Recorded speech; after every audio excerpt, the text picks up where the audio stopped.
அஸ்ஸலாமு அலைக்கும். Welcome back to my channel. எல்லாரும் எப்படி இருக்கீங்க? நல்லா இருக்கீங்களா? அல்ஹம்துலில்லாஹ் நாங்களுமே ரொம்ப நல்லாயிருக்கோம். ஸோ இன்றைக்கி வீடியோ வந்து ரொம்ப நாள் கழிச்சு ஒரு லாங் வீடியோ. ஏன்னா வந்து வீடியோஸ்லாம் எடுக்கவோ, எடிட் பண்ணவோ சுத்தமாக டைம் இல்லை. ஷார்ட்ஸாக தான் வீடியோஸ் போட்டுட்ருந்தேன். ஸோ ரொம்ப நாள் கழிச்சு லாங் வீடியோ போட்டிருக்கேன். கண்டிப்பாக உங்களோட சப்போர்ட் கொடுங்க எனக்கு. அண்ட் வீடியோ ஸ்கிப் பண்ணாமல் பாருங்கள். ஒரு புது புது அப்டேட் அப்புறம் வந்து ஒரு ரெசிபியோட தான் வந்திருக்கேன் இன்றைக்கி. ஸோ கண்டிப்பாக இந்த வீடியோ உங்களுக்கு பிடிக்கும் அண்ட் இன்ட்ரெஸ்டிங்காகவும் இருக்கும். ஸோ ஃபஸ்ட் டைம் நம்ம சேனல் பார்க்குறீங்க, சப்ஸ்கிரைப் பண்ணாமல் பார்க்குறீங்கன்னா மறக்காமல் சேனல் சப்ஸ்கிரைப் பண்ணிக்கோங்க. வீடியோக்குள்ளே வந்தாச்சு. ஸோ ஒரு லாஸ்ட் வீடியோவில் டிவி வந்து இதாகிடுச்சின்னு சொல்லியிருந்தேன் இல்லையா? டிவி இல்லாமல் ரொம்ப போரிங்காக இருக்கும். நம்ம எவ்வளோ தான் ஃபோனில் எதுவுமே இது பண்ணுறதுக்கு முடியாது. எல்லாமே நம்ம ஃபோனை யூஸ் பண்ண முடியாது. முக்கியமானதுக்கு மட்டும்தானே ஃபோன் யூஸ் பண்ணேன். நான் வீடியோ எடிட்டிங் அப்புறம் ஃப்ரெண்ட்ஸ் கூட முக்கியமாக 1, 2 பேர்கிட்ட பேசுகிறதுக்கு இது மட்டும்தான் யூஸ் பண்ணுவேன். அதுவுமே வந்து எல்லாமே ஃபோனுண்டாக்கா சுத்தமாக சரி வராது இல்லையா? டிவி இருந்தால் அது ஒரு மனுஷர் கூடவே இருக்கிற மாதிரி ஒரு இதாக இருக்கும். வேலையெல்லாம் முடிச்சுட்டு அப்படி தான் டிவி பார்க்குற மாதிரி எனக்கு சுச்சுவேஷன். ஏன்னா ரூமில் டிவி இருக்கும், நாங்கள் கிச்சனில் இருப்போம். வேலையெல்லாம் முடிச்சுட்டு அப்படியே அசந்து உட்காரப்போ ஒரு நியூஸை பார்த்தோமா, இல்லை ஒரு மூவி பார்த்தோமா, அது கொஞ்சம் ராதா இருக்க மாதிரி இருக்கும். எனக்கு டிவி இல்லாமல் ரொம்ப என்னென்ன வந்தது. டிவி சரி பண்ணியாச்சு எல்லாருதையில. எல்இடி அந்த லைட் வந்து பார்த்திங்கன்னா அதாகிடுச்சுன்னு சொல்லிட்டாங்க. அது பிரைட் வந்து கம்மி பண்ணி போடுங்கன்னு சொல்லி செட் பண்ணி கொடுத்துட்ருந்தாங்க. டிவி இருந்தால் மட்டுமே அதே பார்க்க போகிறது நம்மளுக்கு கிடையாது. இது ரூமில் லாஸ்ட்டில் இருக்கிறதுனால நம்ம வேலை முடிச்சுட்டு வந்து அந்த கொஞ்சம் நேரம் ரிலாக்ஸாக இருக்கிறப்போ டிவி பார்க்குறது. அதுக்காக அதையவே பார்த்துக்கிட்டு இருக்கிறதும் இல்லை. நியூஸ் அப்டேட்டாக இருக்கட்டும், ஏதாவது ஒரு மூவி பார்க்குறது, லஞ்சு சாப்பிட்டுக்கிட்டே டிவி பார்த்துக்கிட்டே லஞ்சு சாப்பிட்றது, அது ஒரு இது தானே. அப்போங்க ரொம்ப இதாக இருந்துச்சு. ஸோ சாப்பிட்ற நேரம் செத்த நேரம் அசர் வரைக்கும் சாப்பிட்டுட்டு படுத்துருப்போம் அந்த நேரம் தான் டிவி. அதுவும் டிவியும் அதிகம் இது பண்ணுறதில்ல, ஃபோனுமே அதுக்கு டைம் பத்தலை அப்படி தான் சொல்லணும். ஸோ டிவி வந்ததுக்கப்புறம் கொஞ்சம் ஒரு இது ரிலாக்ஸாக இருக்க மாதிரி இருக்குது. ஸோ அதை கொண்டு வந்து செட் பண்ணி வச்சதுக்கப்புறம் தான் ஒரு மாதிரியா திருப்தியாக இருந்துச்சு. டிவி இல்லாதது ஏதோ கை உடஞ்ச மாதிரி இருக்குங்கிற மாதிரி. ஸோ அதெல்லாம் முடிச்சுட்டு அன்றைக்கி வந்து பார்த்திங்கனாக்கா சீக்கிரமாக காலையில் லஞ்செலாம் ரெடி பண்ணி முடிச்சுட்டு, ஏன்னா நிஹாலுக்கு அப்போ ஸ்கூல் இருந்தது. லீவ் விடுறதுக்கு முன்னாடி எடுத்தது இது. பேங்க்குக்கு வந்திருந்தோம் ஒரு வேலையாக. என்னென்னா ஏடிஎம் வந்து நியூ ஏடிஎம் கார்டு வந்து பழசு எக்ஸ்பயர் ஆக போகுதுன்னு சொல்லிட்டு அனுப்பியிருந்தாங்க. ஸோ அதுக்கு ஏடிஎம் வந்து வந்திருந்தோம். ஆக்டிவ் பண்ணிவிட்டு ஏடிஎம் கார்டு வந்து ஆக்டிவ் பண்ணிவிட்டு பாஸ்புக் இதெல்லாம் இது பண்ணிட்டு போகலான்னு. அன்றைக்கி இங்கே பார்த்திங்கன்னா சரியான கூட்டம். நம்ம பேங்க்கா இது இப்படி நிரம்பி வழியுதே, இதுக்கு முன்னாடிலாம் அப்படி இருக்காதே அப்படின்னு. ஏன்னா கொஞ்ச நாளைக்கு முன்னாடி ரொம்ப இதாக இருந்தது, க்ரௌடே இல்லாமல் இருக்கும். வந்தோமா வேலையை முடிச்சோமான்னு இருக்கும். இப்போ வந்து பார்த்திங்கன்னா இங்கேயே 1 மணி நேரத்துக்கு மேலே ஆயிடுச்சு. கார்டு வந்து ஆக்டிவ் பண்ணி வாங்குறதுக்கு. அதுக்கப்புறம் அங்கே போயிட்டு பின் நம்பர்லாம் நம்ம செட் பண்ணியெல்லாம் வைக்கணும் இல்லையா? ரொம்ப இது அது ஏன்னா இப்போ வந்து ரீசெண்டாக நிறைய அந்த அக்கௌண்ட்டில் இது போடுறதா சொல்லியிருந்தாங்க இல்லையா? ஸோ அதுக்காக நிறைய பேர் பாஸ்புக் எடுத்துகிட்டு வந்து நின்றுட்டு இருந்தாங்க க்யூவில். ஸோ அது இம்பார்ட்டண்ட், அது முன்னாடி பார்க்கணும் இல்லையா? அதனால் நம்மளை கொஞ்சம் வெயிட் பண்ண சொல்லியிருந்தாங்க. இருந்தாலும் செஞ்சு கொடுத்துட்டாங்க. அதுக்கே 1 மணி நேரம் ஆயிடுச்சு. எல்லாம் முடிச்சுட்டு ஆட்டோக்கு வெயிட் பண்ணிட்டு இருந்தேன். என்னென்னு பார்த்தீங்கன்னா சரியான காற்று. அப்போது போன வாரத்துக்கு முன்னாடி வந்து பார்த்திங்கன்னா மழைலாம் விட்டு நல்லா காற்று ஒரு 2, 3 நாள் வந்து பார்த்திங்கன்னா பயங்கர காற்றா இருந்தது. சரியான காற்று, கிளைமேட் ரொம்பவே நல்லா இருந்தது. அதனால அந்த டே டைமில் வெளியே வரதுக்கு ஒன்றும் ரொம்ப கஷ்டமாக தெரியல. காற்றா இருந்ததுனால பார்த்திங்கன்னா உங்களுக்கு ஃப்ரீயாக ஒரு மாதிரியா லேஸாக இருந்த மாதிரி இருந்தது. காலையிலே வேலைலாம் முடிச்சுட்டு வெளியே வந்தால் ஒரு மாதிரி டயர்டாக இருக்கும் இல்லையா? அந்த மாதிரி இல்லாமல் அங்கே ஒரு பாட்டி பார்த்திங்கன்னா காற்றுல பறந்துருவாங்க போல் அப்படி இருந்தது. ஓகே அங்கே வந்து பேங்க் வேலையை முடிச்சுட்டு டாக்டர் வீட்டுக்கு போகிறதுக்கு தான். ஏன்னா காலையில் ஒரு வெளியில் கிளம்பணுன்னா இப்போ ஸ்கூலுக்கு லஞ்சு இது பண்ணுறதுனால, ஏன்னா பிள்ளை வந்து சாப்பிட வந்துருவாங்கிறதுனால அதிகம் எங்கேயும் வெளியே போகாமலே இருந்துட்டோம். இன்னைக்கு சமைச்சு வச்சுட்டு எப்படியாவது போயிட்டு வந்துடலாம். ஹெல்த் நல்லா இருந்தால் தான் நம்ம அடுத்த ஒர்க் பார்க்க முடியும்னு சொல்லிட்டு அம்மாவுக்கு வந்து பார்த்திங்கன்னா அவளுக்கு ரொம்ப ஒரு பக்கமாக வீங்கி போய் கையெல்லாம் அசைக்க முடியாமல், கழுத்து திரும்ப முடியாமலே ஒரு மாதிரியே இருந்தால் கிட்டத்தட்ட ஒரு 1 1/2 2 மாதமாகவே செக் பண்ணாமலே வெளியே கிளம்ப முடியாமலே இருந்தது. ஸோ இன்றைக்கி எப்படியாவது போயிட்டு காட்டிட்டு வந்துடலான்னு சொல்லிட்டு பேங்க் வேலையுமே முடிச்சுட்டு வந்து பார்த்திங்கனாக்கா ஆர்த்தோ டாக்டர் வீட்டுக்கு தான் வந்திருக்கோம். இங்கே வந்துட்டு காட்டிட்டு போகலாம். எல்லாம் லஞ்ச் முடிஞ்சிருச்சு. 1 மணி 1:30 மணிக்கு வீட்டுக்கு வந்துட்டா கூட ஓகே. நிஹால் வந்ததும் லஞ்ச் வச்சு கொடுத்துக்கலான்ட்டு ரெடி பண்ணி வச்சுட்டு வந்துட்டோம். என்னன்னாக்கா அவங்களுக்கு வந்து இந்த புரடி எலும்பில் வந்து ஏதோ லேசாக இதாக இருக்க மாதிரி இருக்குது. பெண்டாக அது இல்லாமல் ஒரு மாதிரி ரொம்ப அந்த பெண்டாக இருக்குமா. அப்படியே நம்ம படுக்க போட்டு எக்ஸ்ரே எடுக்கும்போது பார்த்திங்கன்னா ஒரு மாதிரி அந்த பேக் போன் இருக்கு இல்லையா? கழுத்து எலும்பு அது கொஞ்சம் பெண்டு இல்லாமல் லேசாக இதாக இருக்குதுன்னு சொல்லி எக்ஸ்ரே எடுத்து பார்த்ததில் சொன்னாங்க. ஸோ அதுக்கு செக் பண்ணுறதுக்கு தான் வந்திருந்தோம். அங்கே தான் இந்த கேட் அண்ட் டாக் வீடியோவுமே இது பண்ணி போட்டிருந்தேன். அங்கே எப்போவுமே பூனைக்குட்டி இருந்துக்கிட்டே இருக்கும். கார்டனுமே ரொம்ப அழகாக இருக்கும். அதெல்லாம் பார்த்துட்டு அம்மாவை கொண்டு காட்டிட்டு செக் பண்ணிவிட்டு அவங்க பார்த்திங்கனாக்கா லேப்க்கு அனுப்பி விட்டுருந்தாங்க. அந்த ஜிஎம்ஆர் பார்த்துட்டு பிபி பார்த்துட்டு எக்ஸ்ரேயுமே எடுத்துகிட்டு வர சொல்லியிருந்தாங்க. அதுக்கு வெயிட் பண்ணி வரத்துக்குள்ளே அங்கேயே வந்து பார்த்திங்கனாக்கா 1 மணி ஆகிடுச்சு. என்னடா நிஹால் வந்து 12:45க்கெலாம் வீட்டுக்கு வந்துடுவோம். வந்துட்டு எனக்கு கால் பண்ண சொல்லியிருந்தேன், கால் பண்ணவும் இல்லை. எனக்கு ரொம்ப பயமாக இருந்தது. என்னடா இது விட்டுட்டு ஒன்றுமே சொல்லலை நம்ம அவன்கிட்ட. வந்துட்டு கால் பண்ணுவானே அப்படின்னு பார்த்துட்டு இருந்துச்சு. அப்புறம் கொஞ்சம் நேரத்தில் அங்கே இருக்கும்போதே கால் பண்ணிட்டார். ஓகேம்மா நாங்கள் வந்துடுறோம் அது டாக்டர் வீட்டில் தான் இருக்கோம் அப்படின்னு சொன்னோடனே ஓகே நான் வெயிட் பண்ணுறேன்டார். சரி ஓகே டாக்டர்கிட்ட எக்ஸ்ரே இதெல்லாம் எடுத்து காட்டிட்டு செக் பண்ணிவிட்டு வந்தாச்சு. ஸோ அன்னைக்கு டே வந்து அதோடயே முடிஞ்சு. அதுக்கப்புறம் நான் எதுவும் வீடியோ இது பண்ணல. இது நெக்ஸ்ட் டே மார்னிங் வந்து பார்த்திங்கனாக்கா, கிச்சன் வந்து நம்ம தரையில் வந்து புரோக்கன் டைல்ஸ் போட்டு இருக்கு இல்லையா? ஸோ அத வந்து மாற்றிட்டு வேறு தரை வந்து ஃப்ளோர் வந்து வேறு இது போடணும்னு சொல்லிட்டு, ஏன்னா மழை வந்தால் தண்ணி வந்து ஃபுல்லாக இதாக ஆரம்பிச்சதுலேயே அது வந்து வழுக்குது. ஃபுல்லாக வந்து கிச்சன் ஃபுல்லாக மழை தண்ணி ஸ்ப்ரெட் ஆகி ரொம்ப நடக்கக்குள்ள ரொம்ப கஷ்டமாக இருக்குது, வேலை பார்க்க முடியலன்னு சொன்னோடனே சரி பண்ணி தரேன்னு சொல்லியிருந்தாங்க மாமா வந்து. அதுக்கு தான் அந்த வேலைக்காக கிச்சன் ஃபுல்லாக க்ளீன் பண்ணி வைக்க சொல்லியிருந்தாங்க. அதுக்காக தான் நான் கிச்சன் ஃபுல்லாக கீழே இருந்தது எல்லாத்தையுமே எடுத்து உள்ளே கொண்டு போட்டுட்டேன். உள்ளே வந்து பார்க்குறதுக்கு சின்னதா எதா இருந்தாலுமே, உள்ளே நம்ம யூஸ் பண்ணுற திங்ஸ் வந்து பார்த்திங்கன்னா, நெறைய வெளிய ஆக்கியாச்சு. அப்படி இருந்துமே பெரிய பெரிய திங்ஸ் நெறைய ஏன்னா நெறைய பேர் இருந்தால் சமைக்கிறதுக்கு அது இது எல்லாமே தேவைப்படும். ஒரு விசேஷம், ஒரு நல்ல பெருநாள் அது இதுண்டாக்கா நம்மளுக்கு பெரிய பெரிய பாத்திரம்லாம் கண்டிப்பாக தேவைப்படும் இல்லையா? அது எல்லாமே அந்த படிக்கு கீழ தான் எல்லாமே வச்சுருக்குறது. ஸோ எல்லாத்தையும் கொண்டு வந்து வெளிய வச்சாச்சு. ஆனா அன்னைக்கு இங்கே வந்து பார்த்திங்கனாக்கா, லேட் ஆயிட்டே இருந்தது. என்னன்னா ஆள் வரவே இல்ல. ஸோ அவங்க வீட்ல கொத்தனார் வருவாங்களே, அவங்க வீட்ல ஏதோ ஒரு இது அங்கே போயிட்டாங்க அப்படின்னு சொன்னதுனால, சாமான்லாம் வெளியே எடுத்து போட்டாச்சு. நான் திரும்ப தூக்கி உள்ளே வைக்கிறது தான் ரொம்ப இது எடுத்து கூட போட்டுடலாம். சரி இப்போ தான் கஷ்டப்பட்டு எல்லாத்தையுமே எடுத்து போட்டோம். ஓகே ஆள் வர்றது வரட்டும், வெளியில் இருக்கிறபடி இருக்கட்டும்னு சொல்லிட்டு அத அப்படியே வச்சாச்சு.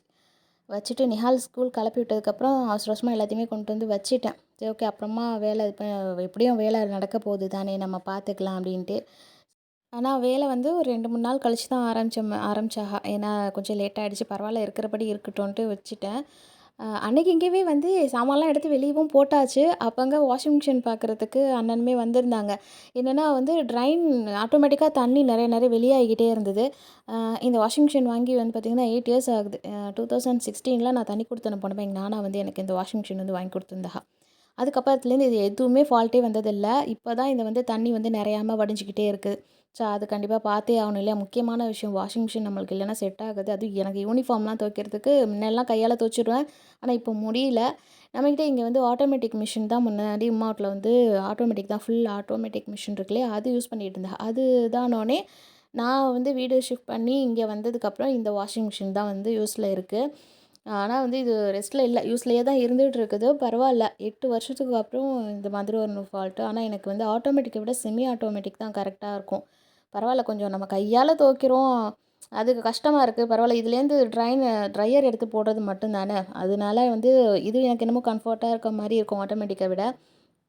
ஒரு வழியா வந்து சரி பண்ணி குடுத்தாச்சு. நான் கிச்சனுக்காக எல்லா திங்ஸும் எடுத்து போடுற நேரத்தில இந்த வேலை வந்து கரெக்ட்டா முடிஞ்சுது. அது வாஷிங் மிஷின் முடிச்சு கொஞ்ச நேரத்தில இது பார்த்தீங்கன்னாக்கா, வேலைலாம் முடிஞ்சிடுச்சு. கிச்சன்லாம் ஃபுல்லாவே எடுத்து வேற போட்டாச்சு இல்லையா? அதனால என்ன பார்க்குறோம் வேலைங்கிறதே புரியாம இருந்தது. இதுக்கெல்லாம் பார்சல் வேற வந்தது. என்னன்னா மீஷோல வந்து மாஸ்க் போட்டிருந்தேன். அம்மாவுக்கு வந்து பனி சீசன் வந்துட்டா வெளிய தூர போனா அவர்களுக்கு ரொம்ப இதாகும், அலர்ஜி மாரி ஆயிட போகுது அப்படின்னு சொல்லி மாஸ்க் கேட்டிருந்தேன். மீஷோல போட்டிருந்தேன். 4 colour pink, blue, white and black. இதில வந்து ஒயிட்டுக்கு பதிலா ரெட் போட்டிருந்தேன். ரெட் வரல. ஒயிட் தான் வந்துச்சு. ஓகே பரவால்ல அப்படின்ட்டு 25 பீசஸ் நெனைக்கிறேன் ஒவ்வொன்லயும். அது ரொம்ப நல்லா இருந்தது. குவாலிட்டியுமே ரொம்ப நல்லா இருந்தது. ஸோ அது பார்சல் பண்ணிட்டு அதுக்கப்புறம் ஒண்ணுமே வீடியோக்குள்ள ஏன்னா கிச்சன் ஃபுல்லா வெளிய கிடக்கு. ஒரு 2, 3 நாளா வந்து பார்த்தீங்கன்னாக்கா, உள்ளேருந்து வெளியேருந்து அலைஞ்சு அலைஞ்சு குக் பண்ணுறதுக்கே சரியா இருந்தது.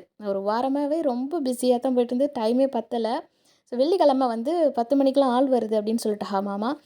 சீக்கிரமா வேலையெல்லாம் முடிச்சுக்கோங்க அப்படின்ட்டு. காலையிலேயே சிக்கன் ஆர்டர் பண்ணி என்ன பண்ணுறது இதில 10 மணிக்கெல்லாம் வேலை முடிச்சாகணுங்கிறது ஒரு பெரிய டாஸ்க்கா இருந்தது. அன்னைக்கு வந்து ஸ்கூலுமே இருந்துச்சுன்னு நினைக்கிறேன். ஆமா ஸ்கூல் இருந்தது. என்னன்னா, ஓகே பிரியாணியே போட்டுடலாம் அப்படின்னு சொல்லிட்டு, அதுக்கு மேல எந்த வீடியோவுமே எடுக்கல நானு. விறுவிறுன்னு கரெக்ட்டா ஒரு 10:15 இருக்கும். 10:15க்குலாம் வந்து பிரியாணி போட்டு எல்லாம் முடிச்சுட்டு, சாமான்லாம் உள்ள சாப்பாடு செஞ்சது எல்லாமே நவுத்தியாச்சு. கரெக்ட்டா ஆளுமே வந்துட்டாங்க. இதில என்னன்னாக்கா, முக்கியமான ஒரு இதெல்லாம் எடுக்கல. ஷெல்ஃப்ல இருக்கு இல்லையா? அந்த திங்ஸ் எதுவுமே எடுக்கல. அதெல்லாம் நவுத்த வேணாம். அது ஒண்ணும் பிரச்சனை இல்ல. அது பாட்டுக்கு இருக்கட்டும்னு சொல்ட்டாங்க. நம்ம கவுண்டர் டாப் மேல வந்து அடுப்புமே எடுக்காம விட்டாச்சு. மத்தபடி சிலிண்டர் எல்லாமே நவுத்திக்கிட்டு வேலையுமே ஸ்டார்ட் பண்ணிட்டாங்க. அந்த புரோக்கன் டைல்ஸ் வந்து கொத்திட்டு ஆக்சுவலா வந்து டைல்ஸ் போடலாமான்னு யோசிச்சுச்சு. அப்புறம் வந்து மேலேருந்து மழை ரொம்ப இதா இருந்துச்சுன்னா தண்ணி வருது. அது வழுக்கும். வேண்டான்னு சொல்லிட்டு சாதாரணமா சிமெண்ட் தரை இருக்கு இல்லையா? அதையே போட்டுக்கலாம். ஏன்னா வந்து பெருக்கிறது, கழுவி விடுறதுக்கா இருக்கட்டும். வெயில் நேரம்னா வந்து கொஞ்சம் கிச்சன்ல நிற்கிறதுக்கு கூலிங்கா இருக்கும். ஹீட் இல்லாம. டைல்ஸில் நின்றுக்கிட்டே இது பண்ணுறது, கால் வேறு வலி இருக்கும். எல்லாத்துக்கும் சேர்த்த மாதிரி ஓகே சிமெண்ட் மாதிரி ஃபுல்லாக வந்து இதுக்கு மேலாம் போட்டிருப்பாங்க இல்லையா கிச்சனில், அந்த மாதிரி அந்த போட்டுக்கலாம், டைல்ஸ் வேண்டான்னு சொல்லி இந்த மாதிரி இது பண்ணியாச்சு. இது வேலை பாதி வச்சுட்டு அவங்களாம் சாப்பிட போயிட்டாங்க. நாங்களுமே சும்மா முடிச்சுட்டு தொழுதுட்டு சாப்பிட்டுட்டு அதுக்கப்புறம் எதுவுமே இது பண்ணலை. ஸோ நைட்டுமே வந்து அதுக்கு மேலே இதெல்லாம் இது பண்ணி முடிச்சுட்டு ஹல்வா அதுக்கப்புறம் எந்த வேலையுமே பார்க்கல. ஏன்னா அன்றைக்கி நைட்டு வந்து வெளியில் வாங்கிக்கிட்டாச்சு. பாருங்கள் எப்படி அடுப்பு அது இது எல்லாம் உள்ளவே கிடக்கு. இது சாட்டர்டே மார்னிங் தான் நான் வந்து இது பார்த்தேன். ஏன்னா நைட் வந்து பார்த்திங்கன்னா அடுப்பை கொண்டு வந்து எங்கே வைக்கிறதுக்கு இடமே இல்லை. அப்புறம் வந்து ஒரு டீப்பாய் எடுத்துகிட்டு வந்து போட்டு அது மேலே வச்சு நைட்டு பாலை மட்டும் சூடு பண்ணி காய்ச்சி வச்சுட்டு வெளியில் தான் சாப்பாடு அன்றைக்கி இங்கே வாங்கிக்கிட்டோம். இதில் முக்கியமாக என்ன எடுக்காமல் விட்டுச்சுன்னா தண்ணி வந்து நம்ம ஆர்ஓ வந்து பியூரிஃபை வாட்டர் வந்து நம்ம கிச்சனில் செட் பண்ணியிருக்கோம். நம்ம வந்து இந்த வாட்டர் நமக்கு புழங்குறதுக்கு முனிசிபல் தண்ணி வந்து நம்ம இப்போ யூஸ் பண்ணுறது இல்லையா, அதனால வந்து தண்ணி இல்லாமல் ரொம்ப இதாக போயிடுச்சு. அதுக்கப்புறம் தரை போட்டு கொஞ்சம் நைட்டு தானோடனே தம்பி வந்து இங்கேருந்து கையை எட்டுனா ஆர்ஓ இது பண்ணுற மாதிரி பிடிச்சி கொடுத்தான். கொஞ்சம் ஓரளவுக்கு தண்ணி பிடிச்சி கொடுத்ததுனால அதை வந்து சூடு பண்ணி இது பண்ணிக்கிட்டாச்சு. அடுத்த நாள் வந்து ஓகே காலையிலேயே வந்து பார்த்திங்கன்னா செட் ஆகிடுச்சு. அந்த சிமெண்ட் இது மேலே வந்து ஒரு ரெட் கலர் மாதிரி வந்து டார்க் ப்ளூ போடலான்டா, அப்புறம் வந்து ஓகே ரெட் கலர் போட்டு ஃபுல்லாக இது பண்ணிக்கிட்டாச்சு.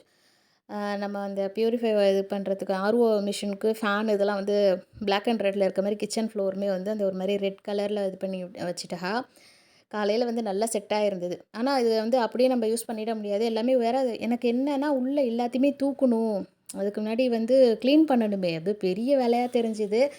சின்ன இடமா இருந்தாலும் வேலை தானே, நம்ம தானே அது பண்ண போகிறோம். 2-3 நாள் அலைச்சல் அது இதுன்ட்டு ரொம்ப ஒரு மாதிரி டென்ஷன் ஆகிடுச்சு. நிஹால் வந்து ஸ்கூலுக்கு வேறு கிளப்பணும். என்னென்னா நேரத்தோடு எந்திரிச்சு வந்து அடுப்பாங்கரையெல்லாம் பெருக்கி ஃபுல்லாக வந்து கழுவி விட்டு லிக்விட் போட்டு எல்லாத்தையுமே கழுவி விட்டுட்டு தரையெல்லாம் கிச்சன் அது மேலே ஃபுல்லாக அந்த கவுண்டர் டாப்பாக இருக்கட்டும் அது மேலே அன்றைக்கி தானே கழுவணும். வேலை பார்த்ததில் ரொம்ப இதாக இருந்தது. ஸோ எல்லாத்தையுமே வந்து பார்த்திங்கன்னா விளக்குமாறு போட்டு நல்லா தேய்ச்சி ஃபுல்லாக வந்து எல்லாத்தையுமே க்ளீன் பண்ணி விட்டுட்டேன். அதுக்கப்புறம் தான் நம்மளுக்கு யூஸ் பண்ணுறதுக்கே ஒரு திருப்தியாக இருக்கும். ஏன்னா வேலை அப்படியே நசன்ட்டு நம்ம இது பண்ண முடியாது இல்லையா.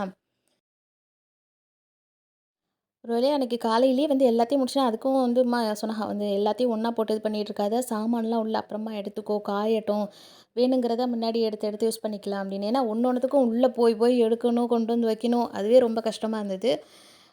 ஓகே அதுக்கப்புறம் வந்து பிள்ளை ஸ்கூலில் அனுப்பி பசேர செஞ்சு அவனுக்கு இது பண்ணிவிட்டு வேலையெல்லாம் வழக்கம் போல் ஸ்டார்ட் பண்ணியாச்சு. ஓகே புதுசாக இது பண்ணல, ஏதாவது அன்றைக்கி வந்து ஸ்வீட் மாதிரி ஏதாவது பண்ணலான்னு சொல்லிட்டு செஞ்சுருந்தேன் காலையில். ஆமாம் கஞ்சி மெத்தட் இது பண்ணியிருந்தேன்னு நினைக்கிறேன். சாப்பிட்டுட்டு மதியானத்துக்கு வந்து பார்த்திங்கனாக்கா தம்பி ஊரில் இருந்தாலே பீஃப் இது பண்ணி செய்ய சொல்லியிருந்தான். அது வந்து அதுக்கு தான் ரெடி பண்ணிகிட்டு இருந்தோம். ஸோ அந்த ரெசிபி தான் நான் எனக்கு உங்களுக்கு ஷேர் பண்ணியிருக்கேன். ரொம்ப நல்லா இருந்தது. இந்த ரெசிபி வந்து ஸ்கிப் பண்ணாமல் பாருங்கள். இதுக்கு வந்து நல்ல பெரிய சைஸு பல்லாரி வெங்காயம் இருக்குல்ல, அதில் வந்து 3 எடுத்து கட் பண்ணிக்கிட்டேன் இந்த மாதிரி. அதுக்கப்புறம் 15-16 பல்லு போல் பூண்டு, அப்புறம் இஞ்சி இதெல்லாமே கட் பண்ணி சேர்த்துட்டு கொத்தமல்லி தூள் இருக்கு இல்லையா, அது 1 டேபிள் ஸ்பூன் அளவுக்கு சேர்த்துருக்கேன். அதுக்கப்புறம் மஞ்சத்தூள் 1 டீஸ்பூன் அளவுக்கும், கரம் மசாலா 1 டேபிள் ஸ்பூன், மிளகாத்தூள் 1 டேபிள் ஸ்பூன் அளவுக்கு சேர்த்துருக்கேன். பல்லாரி வெங்காயம் வந்து நீங்கள் 3 பல்லாரி வெங்காயம் சொல்லியிருந்தேன், அது கூடவே நீங்கள் வந்து சின்ன வெங்காயமும் சேர்த்துக்கலாம். அதுவுமே இன்னும் நல்லாயிருக்கும் டேஸ்ட்டு. என்கிட்ட சின்ன வெங்காயம் இல்லாததுனால எல்லாமே வந்து பல்லாரி வெங்காயமாக நான் வந்து ஆட் பண்ணியிருக்கேன். ஒரு பல்லாரி வெங்காயம் கொஞ்சமாக சின்ன வெங்காயம் இருந்தால் அதையுமே சேர்த்துக்கோங்க. ஃப்ளேவர் ரொம்ப நல்லாயிருக்கும் டேஸ்ட்டு. இப்போ வந்து கரம் மசாலா 1 டேபிள் ஸ்பூன், மிளகாத்தூள் 1 டேபிள் ஸ்பூன், மல்லித்தூள் 1 டேபிள் ஸ்பூன், மஞ்சத்தூள் 1 டீஸ்பூன் அளவுக்கு சேர்த்தாச்சு. இது கூட வந்து ஒரு ஸ்பூன் அளவுக்கு முழு சீரகம், முழு மிளகு, முழு சோம்பு இருக்கு இல்லையா, அது எல்லாமே போட்டுக்கிட்டேன். நான் வந்து 1/2 கிலோவுக்கு உள்ள பீஃப் கறிக்கு தான் நான் இன்றைக்கி செஞ்சு காட்டியிருக்கேன் மசாலா. அதுக்கேற்ற மாதிரி எல்லாமே இது பண்ணிக்கிட்டாச்சு. கொஞ்சமாக தண்ணி விட்டு ஒரு நல்ல ஒரு பேஸ்ட் மாதிரி இந்த மாதிரி அரைச்சி எடுத்துகிட்டு வந்துக்கலாம் இந்த அளவுக்கு. இன்னும் உங்களுக்கு வந்து காரமாக நல்லா இது பண்ணணுன்னாக்கா மிளகு அண்ட் மிளகாத்தூளோட அளவு வந்து நீங்கள் வேணாலும் அதிகமாக சேர்த்துக்கோங்க. ஸோ அந்த பேஸ்ட் ரெடி பண்ணிவிட்டு ஒரு கடாயில் வந்து தேங்காய் எண்ணெய் இருக்கு இல்லையா, கோகோனட் ஆயில் வந்து ஒரு ஒரு 4 டேபிள் ஸ்பூன் அளவுக்கு எடுத்திருக்கேன். அது நல்லா ஹீட் ஆனதும் நம்ம அரைச்சி எடுத்துகிட்டு வந்த பேஸ்ட்டை இது கூட வச்சு நல்லா வந்து சேர்த்து வதக்கணும். அது வந்து அந்த வெங்காயத்தோட தண்ணி இருக்கு இல்லையா, அது நான் கொஞ்சம் தான் தண்ணி ஊற்றிருந்தேன். அந்த பல்லாரி வெங்காயம் நல்லாவே தண்ணி விட்டு அரைஞ்சிருந்தது. அந்த தண்ணி வற்றி நல்ல ஒரு பேஸ்ட்டாக வர அளவுக்கு இதை நம்ம வதக்கி எடுத்துக்கலாம். பக்கத்துலேயே அம்மா வந்து பார்த்திங்கனாக்கா ஆணம் ரெடி பண்ணிக்கிட்டு இருந்தா அன்றைக்கி. பீஃபில் வந்து கொஞ்சம் முள் அது இது மாதிரி நிறையா இருந்துச்சு. பீஃபையுமே வந்து ஆணை மாதிரி இது பண்ணிக்கிட்டு நைட்டுக்கு வந்து சப்பாத்திக்கு யூஸ் பண்ணிக்கலாம் அப்படின்னு அது ரெடி பண்ணிக்கிட்டு இருந்தா. அதுக்கெல்லாம் மசாலா நம்ம பேஸ்ட் பண்ண மசாலாவுமே சூப்பராக ட்ரையாக ஆகிட்டு நல்லா வந்து ஒரு திக்கான ஒரு பேஸ்ட்டாக ரெடி ஆகிடுச்சு. நான் வந்து 1/2 கிலோ அளவுக்கு பீஃப் எடுத்திருக்கேன் இந்த அளவுக்கு. நல்லா சதையான பீஃபாக அந்த மாதிரி எடுத்துக்கோங்க. நல்லா வாஷ் பண்ணிவிட்டு நம்ம பேஸ்ட் வதக்கி வச்சுருந்தோம் இல்லையா, அதை வந்து இது கூட சேர்த்துக்கலாம். எல்லாத்தையுமே எடுத்து இது கூட சேர்த்துக்கோங்க. மசாலா வந்து இது பண்ணுறதுக்கு நான் உப்பு சேர்க்கவே இல்லை. இனிமேல் தான் நம்ம இது கூட உப்பு சேர்க்க போகிறோம். இப்போ மசாலா சேர்த்ததுக்கப்புறமா 2 பெரிய சைஸ் பச்சை மிளகாய் எடுத்திருக்கேன். ஒரு கைப்பிடி அளவுக்கு கருவேப்பிலை போட்டு நம்ம வதக்கணும் இல்லையா, பேஸ்ட் வதக்கணும் இல்லையா, அந்த கடாயை வந்து நான் கொஞ்சமாக தண்ணி விட்டு அலசி அதையுமே இது கூட சேர்த்துக்கிறேன். மசாலா எல்லாமே நல்லா வந்து அலசிட்டு தண்ணி ஊற்றி இது பண்ணிக்கோங்க. இதில் வந்து தேவையான அளவு உப்பு சேர்த்து நம்ம வந்து ஒரு 8 இல்லைன்னா ஒரு 10 விசில் போல் நம்ம பீஃபை வந்து வேக வைக்கணும். ஏன்னா பீஃப் வந்து அவ்வளோ லேஸில் வெந்துடாது, சட்டுன்னு ஒரு மாதிரி சாஃப்டாக வந்துடாது. ஏன்னா வந்து ஒரு நேரம் நல்லா வரும், ஒரு நேரம் வந்து ஹார்ட் ஆகிடும் இல்லையா, அதனால் நல்லா ஒரு 10 விசில் போல் விட்டு எடுத்துக்கோங்க.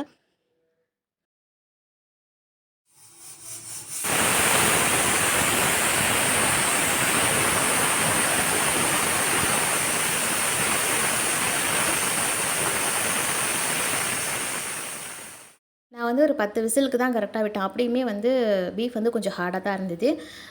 நல்லா வந்து அது விசில் விட்டு ஆறுனதோட ஓப்பன் பண்ணிவிட்டு கொஞ்சம் தண்ணி விட்ட மாதிரி இருக்கும் இல்லையா, அதையுமே வந்து அடுப்பில் வந்து ஒரு மீடியம் ஃப்ளேம் வச்சு ஒரு திக்கான ஒரு பிரண்டு ஒரு பேஸ்ட் இது மாதிரி வர வரைக்கும் வச்சுக்கோங்க. அதுக்கப்புறம் வந்து அது நல்லா இதானோடனே இறக்கிட்டு ஒரு கடாயில் தேங்காய் வந்து சேர்த்துக்கோங்க. நான் வந்து கொஞ்சம் ஒரு தாராளமாகவே சேர்த்துக்கிட்டேன். ஒரு 25 ml போல் இருக்கும். அந்தளவுக்கு நல்லா தாராளமாக தேங்காய் சேர்த்துருக்கேன். அது நல்லா ஹீட் ஆனதுக்கப்புறமா தேங்காய் வந்து நல்லா ஸ்லைஸாக கீறி இந்த மாதிரி சேர்த்துக்கிறேன் ஆயிலில். இது எண்ணெயில் வந்து நல்லா அந்த தேங்காய் எண்ணெயிலேயே தேங்காய் பொரியும் போது அவ்வளோ ஸ்மெல் நல்லா இருந்தது. வாசனையாக ரொம்பவே நல்லா இருந்தது. அது கேரளா ஸ்டைல்னாலே கேரளா ஸ்டைல் தான். அந்த தேங்காய் எண்ணெய் அண்ட் வந்து அதுக்கேற்ற மாதிரி காரம் சேர்த்துப்பாங்க இல்லையா, அப்போ தான் அதை சாப்பிட்றதுக்கு அவ்வளோ இதாக இருக்கும். ஒரு ரிச்சான ஃப்ளேவரில் ரொம்ப நல்லா இருந்தது. ஸோ தேங்காய் ஸ்லைஸ் வந்து இந்த மாதிரி ஒரு ப்ரௌன் கலருக்கு வந்ததுக்கப்புறமா அதை நான் இது பண்ணிக்கிட்டு இந்த எண்ணெயிலே வந்து ஒரு ஸ்பூன் அளவுக்கு நான் கடுகு சேர்த்துக்கிறேன். கடுகு நல்லா வெடிக்கட்டும். கடுகு நல்லா பொரிஞ்சு வெடித்து வந்ததுக்கப்புறமா அந்த தேங்காயுமே இது கூட சேர்த்து மிக்ஸ் பண்ணிக்கோங்க. தேங்காய் வந்து ஒரு நல்ல ப்ரௌன் கலர் வந்து அந்த வாசனை வந்தால் போதும். அதோடய நவத்திட்டு கடுகு இது பண்ணிவிடுங்க. ஏன்னா ரொம்ப வந்து ஸ்மெல் மாறிடுச்சுன்னா அந்த ஃப்ளேவர் நல்லா இருக்காது. ஸோ இப்போ இது நல்லா சூடாக இருக்கும்போது நம்ம வந்து பக்கத்தில் பீஃப் வேக வச்சு நல்லா பரட்டி வச்சுருந்தோம் இல்லையா, அதை இது கூட சேர்த்துக்கலாம். நான் கடாயில் வந்து வச்சுட்டு திரும்ப வந்து நான் இது பண்ணிட்டேன். இதை வந்து ஒரு பேன் மாதிரி வச்சு யூஸ் பண்ணுங்கள். கடாயில் வந்து அவ்வளோ சீக்கிரமாக இதாகுது. எனக்கு வந்து அன்றைக்கி இங்கே டைம் பத்தலை. இப்போ அந்த ட்ரையாக அந்த மசாலா நம்ம வந்து வறுத்து பெரட்டின மாதிரி வரணுண்டாக்கா இந்த கடாய் சரியாக வராதுல்ல, அதனால் நான் வந்து இந்த மாதிரி ஒரு பேனில் மாற்றிக்கிட்டேன்.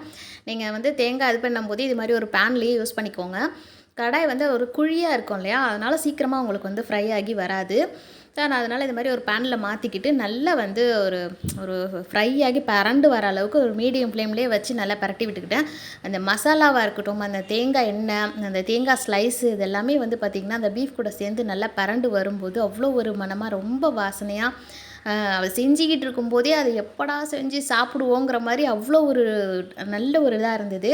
ஸோ நீங்களுமே இந்த ரெசிபி வந்து கண்டிப்பாக ட்ரை பண்ணி பாருங்கள். செம்மையாக இருந்துச்சு. இந்த கருவேப்பிலை சேர்த்ததாக இருக்கட்டும், நம்ம தேங்காய் கீரி வந்து பொரிச்சிட்டு சேர்த்ததாக இருக்கட்டும், அவ்வளோ டேஸ்ட்டாக இருந்தது. எப்போ செய்வீங்கன்னு வந்து புள்ள சுற்றி வந்துக்கிட்டு இருந்தான். இன்னும் அவ்வளோ வாசனையாக இருக்கே கிச்சனில் அப்படின்ட்டு. அந்த அளவுக்கு ரொம்ப டேஸ்ட்டாக ரொம்ப வாசனையாக நல்லா இருந்துச்சு. ஸோ கண்டிப்பாக இந்த ரெசிபி வந்து நீங்களுமே ட்ரை பண்ணி பாருங்கள். சுட சுட சூப்பராக பீஃப் வறுவல் வந்து ரெடி ஆகிடுச்சு. கேரளா ஸ்டைல் பீஃப் வறுவல் நான் இப்படி தான் செஞ்சுருந்தேன். கண்டிப்பாக இந்த ரெசிபி வந்து உங்களுக்குமே பிடிக்கும்னு நினைக்கிறேன். பீஃப் சாப்பிட மாட்டீங்கன்னாக்கா ஓகே, மட்டனில் வேண்டாலும் ட்ரை பண்ணி பாருங்கள். ரொம்பவே நல்லாயிருக்கும். அந்த தேங்காய் எண்ணெய் இருக்கட்டும், அந்த கருவேப்பிலை வாசனை இது எல்லாமே வந்து பீஃபோட அந்த சேர்த்து அந்த சாப்பிடும்போது தேங்காய் வந்து க்ரன்ச்சியாக அவ்வளோ ஒரு இதாக இருந்துச்சு. சாப்பிட்றதுக்கே ரொம்ப நல்லா இருந்தது. எல்லாருக்குமே எங்கள் வீட்டில் ரொம்பவே பிடிச்சிருந்துச்சு. ரொம்பவே சூப்பராக அடிப்பொலியாக இருந்துச்சு. இந்த பீஃப் வறுவல் வந்து ரைஸுக்கு மட்டும் இல்லாமல் இட்லியாக இருக்கட்டும், தோசை அண்ட் வந்து சப்பாத்திக்கு ரொம்பவே நல்லாயிருக்கும். ஸோ அன்றைக்கி நைட்டு வந்து நாங்கள் சப்பாத்தி பண்ணி இது தான் தொட்டு சாப்பிட்ருந்தோம். ரொம்பவே நல்லா இருந்தது. மதியம் ரைஸ்க்குமே சாப்பிட்டுட்டு பேலன்ஸுமே நைட்டுக்கு வச்சு சாப்பிட்டோம். அந்த அளவுக்கு டேஸ்ட்டாக ரொம்ப நல்லா இருந்துச்சு.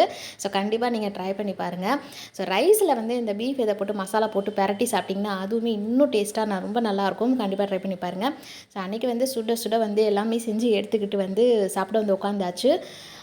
டிவி பார்த்துக்கிட்டே சாப்பிட்றது அது ஒரு தனி ஃபீல் தான். ஸோ என்ன ஆகட்டும், டிவியில் வந்து சாங்ஸாக இருக்கட்டும், மூவிஸாக இருக்கட்டும், இல்லை நியூஸாக இருக்கட்டும், சாப்பிடும்போது அந்த டிவி பார்த்துக்கிட்டே சாப்பிட்டுக்கிட்டு உட்காந்துருக்கிறது அது எனக்கு ரொம்ப பிடிக்கும். கொஞ்சம் நாளாக டிவி இல்லாமல் ஒரு மாதிரியாக இருந்துச்சுன்னு இல்லையா, ஸோ அன்றைக்கி வந்து டிவி எல்லாமே சரி பண்ணி வந்துட்டு கிச்சனுமே புதுசாக எல்லாமே அப்டேட் பண்ணியாச்சு. இன்ஷால்லா இன்னுமே நிறைய கிச்சனில் புதுசாக அப்டேட் பண்ணுற ஒரு இது இருக்குது. அது என்னென்னங்கிறதையுமே நான் அடுத்தடுத்த வீடியோவில் உங்களுக்கு கண்டிப்பாக நான் ஷேர் பண்ணுறேன்.